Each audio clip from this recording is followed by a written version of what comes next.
As Hans introduced, I conducted PhD research on the innovation of audience participation, particularly in symphonic music practices. And this was part of a big collaboration in Maastricht. This is called the Center for Innovation of Classical Music, which already sounds rather contradictory if you ask me. And this is a structural collaboration between university musician researchers at the Conservatory of Maastricht and the local symphony orchestra, the South Netherlands Philharmonic. And what I did was both investigate in Dutch symphonic practices how they are already attempting to reach new audiences, what that takes in practice, as well as we conducted experiments within the practice of the South Netherlands Philharmonic. So for today, I try to think along the lines of what can we actually learn from how symphony orchestras, as a hard case in classical music, as complex, large, very traditional organizations. What can we learn from that case if we look at it about how they try to, and that try to is of course intended, because I think we can learn as much from how people fail and how hard it is to actually try and change the role of your audience as it is from looking at wonderful, successful projects. So for the past 4 years, I've been hanging around in the practices of Dutch orchestras. And without wanting to go too deep into that, that meant that I attended all kinds of experimental concerts in which the audience was granted another role. And there you can already see that there's some things mixing up. So on the one hand side, the aim is to reach new audiences, right? Because for the organ as well as for the symphony orchestras, audiences are quite old, quite white. And that's supposedly a problem. I don't want to say, yeah, I mean, I'm looking at you guys right now. Sorry. But so that's one problem. So that's on the one hand side, that's a thing that organizations are concerned with. On the other hand side, there's this question that Kathy wonderfully introduced as well, this idea of participatory music, of what is the role of the audience and should we change it into a more varied repertoire of roles that an audience can play during a concert, apart from only being an attentive listener, which is in itself quite participatory. Of course, I think we can agree on that. So in my research, I questioned both of these sides. So what are we actually talking about when we talk about audiences, but also how is this related to our ideas of aesthetic quality? Because as soon as you start to look at audience participation, it becomes clear that in the symphonic music world, and I think that's more broadly the case in classical music, there's the tendency of thinking of audiences as something that pre-exists. So also if you look at the title of today, of these 2 days, the symposium, Which Audiences for 21st Century Organs, to me, that's already a peculiar question, because how do you mean which audiences? Audiences are not an entity that exists somewhere outside in this world and that we can simply sort of lure in. They are formed, they are shaped, they are expected, they are practically planned throughout the practice of a symphony orchestra. And the same goes for aesthetic quality. This is intertwined with particular expectations about what an audience should do, how it should enjoy, experience, value the music during concerts. These things are very much intertwined. So to keep it short, because we have lots of interesting people here, 2 things that I want to bring into the mix, and that actually relates to what Bernard already in the beginning said. So if we really want the audience to be part of the artistic process, I think that's a wonderful aim, but that's an incredibly hard aim. So on the basis of my empirical work in symphonic practices, I saw that this asks for both normative work and a lot of practical work. So on the one hand side, so if you want to truly understand the audience as inherent part of the artistic process, so not only of the concert, but actually from the moment you start thinking about an idea, the audience is present in one way or another. There's a particular audience expected, particular skills are expected. Even here, when we did the clapping exercise, I'm not a professional musician. So you already see that these expectations are perpetual. You have them, whether you want it or not. So there's particular normative implications, right? We have to challenge how we think about what is a good concert? What is a good performance? And at the same time, we have to think about what is audience participation. Is it only the moment that people are actually present, physical bodies are present?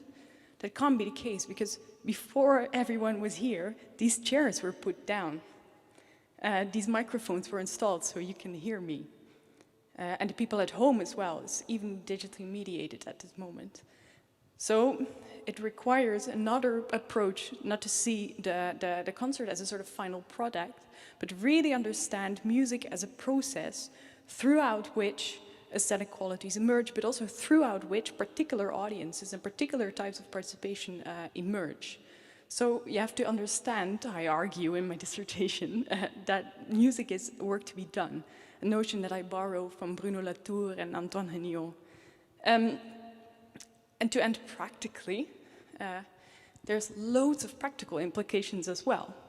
So if you want to change audience participation, like the orchestras that I studied wanted to, they soon found out that that meant that they could not only change their marketing, change their concert or the setup of their halls. Changing participation meant that it ran through all the departments of the orchestra, all the phases of the organizational process, because as soon as something was changed, everything started to shift. So that meant they had to create space to actually adapt to what might emerge. Again, this process-oriented understanding of the process.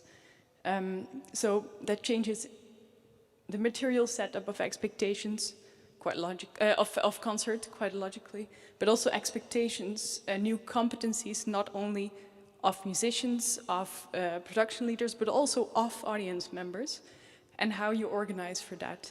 So you have to prepare, but you cannot sort of work towards a fixed product, because you have to prepare a sort of openness to what might emerge in the situation of the concert.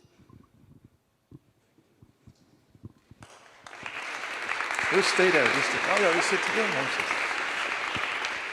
sit. Kathy, I think you're dying to ask a question. So my question would be, I absolutely get that you have all of the sort of surroundingness of an orchestra has to change, marketing, everything, and they're not always wanting to do that. But surely there has to be something within the whole organization that actually affects that change, that new, flow. So what is it that is the main thing that's needed to actually start the whole thing rolling? Do the musicians do it? Is it coming from outside or inside? Do they need to? Do they, is it forced? What is it that gets the ball rolling? I think there's not one general answer to that question. I think that very much depends on the particular project, the particular audience, the particular orchestra that you're working with.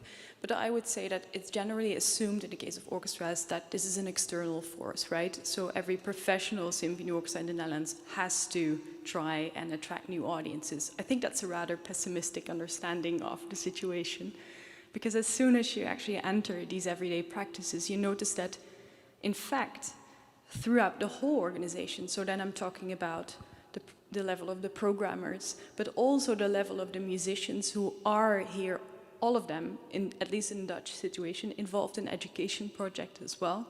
They realize and they learn that in this kind of more socially oriented project, like education projects for primary schools, for instance, are, that they learn the skills there that actually improves their regular performance as well, that they learn how much it matters to actively attend to an audience, even if this audience does not actively participate during the concerts. So I would say that it sparks this sort of, I think the fire that sort of sparks the wish to change this, or at least to revamp this attention to the audience, lives at various places within this organization. The challenge is more to connect these places within the organization. Another question? I think it was really great to just see what, I think it's in fact what you did, the last thing that you said, all these instances. I don't think I exaggerate when I say that in the organ sector, in the past 30 years, I think we have about 100 symposia and congresses and whatnot, and initiatives to save the organ and get it, you know. But never really connecting all these initiatives. So it's always like popping up and falling down. And so that's the lesson that we're doing from you today. Thank you very much. You have a question, Bernard. A very brief remark following what you said. I think today orchestras that make that shift are becoming better. The orchestras that don't do it will disappear. So it's a question of survival, maybe not in 5 years' time, but quite a short term. And it's very clear. We spoke about the Berliner Philharmoniker, we could speak about the LSO, we could speak about several, and in some countries it's going faster than others. But we should never think in terms of external obligation. I think it should come from the art, from the heart, and from the certitude to, if we don't do it, not only if we don't do it we will disappear, but if we do it, it changes a lot of things for the better.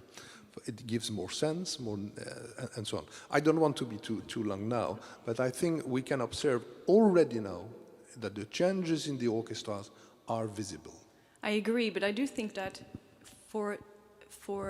so generally it's still necessary to better define what that new better then means, and to find ways to also evaluate it, to value it, because what now happens is that aesthetic concert, like traditional concerts and innovative concerts, are very much separated from each other. And also, this is something you see within conservatories still. They have to move too, because otherwise we'll have a disconnect between the musicians that audition for an orchestra and what they've actually learned in school. But anyhow, that's a large discussion, so maybe later. Well, the interesting thing is, of course, that you touch the aesthetic aspect here, and that is something that we're concerned about, all of us.